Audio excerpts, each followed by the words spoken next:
Hello, my name is Carolina Mariposa. I am a trained medical intuitive who also has a background in psychology, child development, and functional medicine. And I am the founder of Butterfly Grove, where I support highly sensitive children, teens, and families. Thanks so much for clicking on this video. I wanted to make this one specifically for youth who experience high sensitivity to psychic input. So if you consider yourself a psychic kid or a psychic teen, stay tuned for a few stories of kids just like you and ways that you may be able to learn to have more control over your psychic abilities. Many young people who are sensitive to energy deal with perceptions of psychic energy, and these are obviously energies that other people aren't often aware of. Psychic information can come through numerous channels and energy centers in your energy anatomy. You can get visual images. This is called clairvoyance. You might get auditory messages, voices, or sounds, and this is called clairaudience. You may experience physical sensations, like you might get goosebumps, or you might feel electricity, or feel changes in temperature when you're around some kind of spiritual entity. Or you may just have a knowing about people or places or things and not really be sure how you know the things that you know. I want to give you a few examples of kids that I've worked with in the past, just so you get a sense that you're not alone, as you may be feeling, because it isn't super common to have these kind of experiences. I had one youth that I worked with whose mother was actually very fascinated by psychic phenomenon and ghosts and the supernatural, things like that.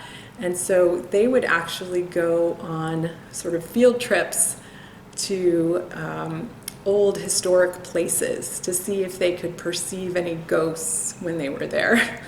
So I realize this isn't something everybody does, but they came to me as an intuitive counselor to try to get some support, because after these experiences, and sometimes during, the teen would have a lot of physical discomfort and a lot of experiences of nightmares afterwards. She would definitely perceive ghosts when she was in these places, and they could tell if a place was haunted or not, and they could tell together just from their knowing whether the ghosts were benevolent or not.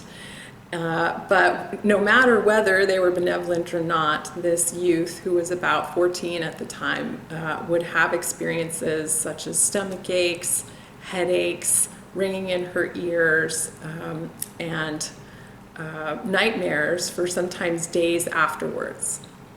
Now you may question why they kept doing these things if she was having those experiences, but they really had sort of an excitement and a fascination about it, and knew that there was probably something they could do to mitigate those sort of side effects of those experiences. So they came to me, and I worked with them I worked with them individually and together as a pair.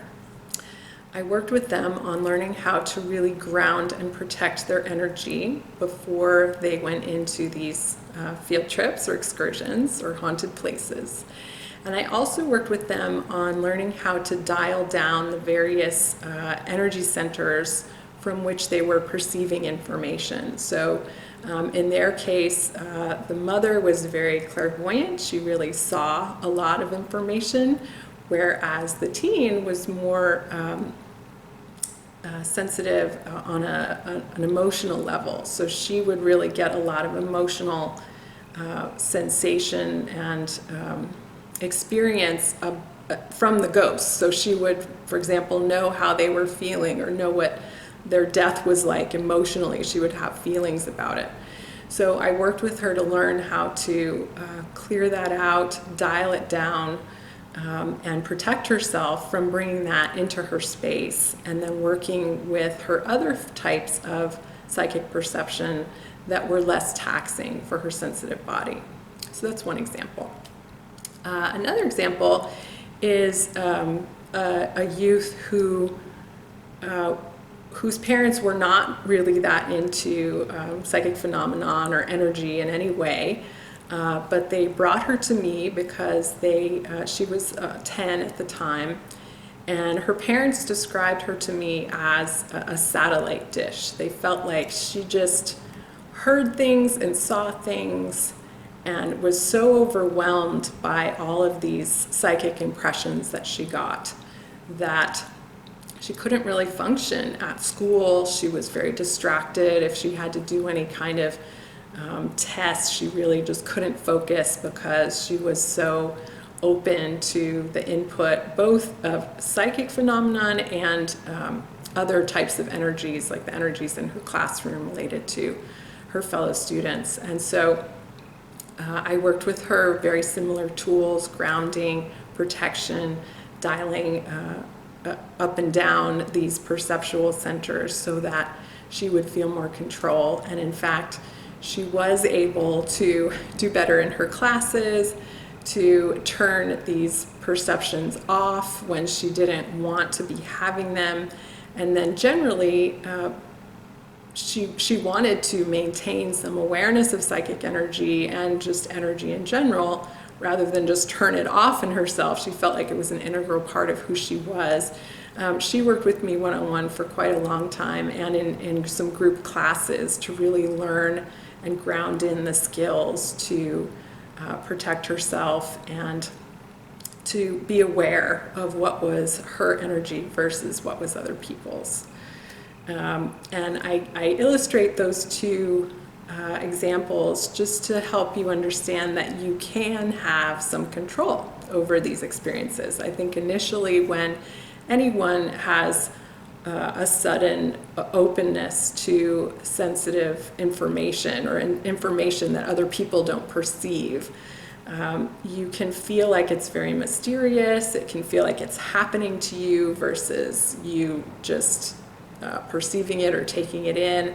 You can almost sometimes feel victimized by it, like, why are these ghosts coming at me all the time? Why are they all trying to communicate with me? I even worked with one youth who was constantly just being visited by dead people who wanted her to communicate to their relatives.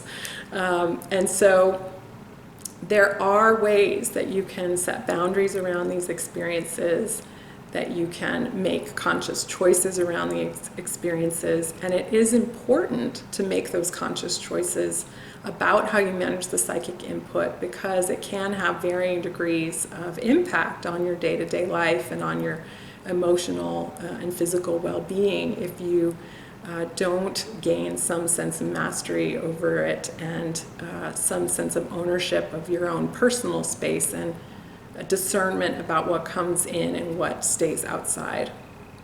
So if you feel like you need this kind of support in managing psychic input, I also want to encourage you to choose that support wisely. I certainly offer services, but I will say my experience as a fellow sensitive and fellow psychic person is that there are a lot of people out there who aren't necessarily safe or responsible in the way they work with energy.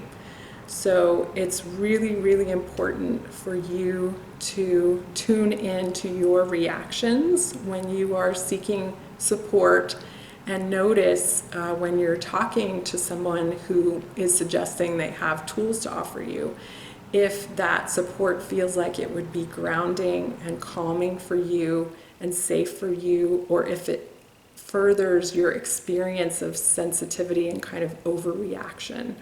Because I personally have had the experience of seeking help from some people who were well-meaning perhaps, but didn't really have enough tools to teach me all the skills that I needed.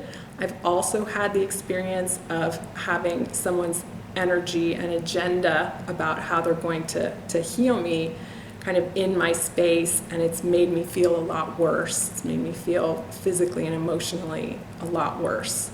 So when you are thinking about getting this kind of support, know that there are people out there who have a lot of integrity, and there are people out there who don't have a lot of integrity, and really pay attention to your own internal signals about how appropriate a person is to seek support from.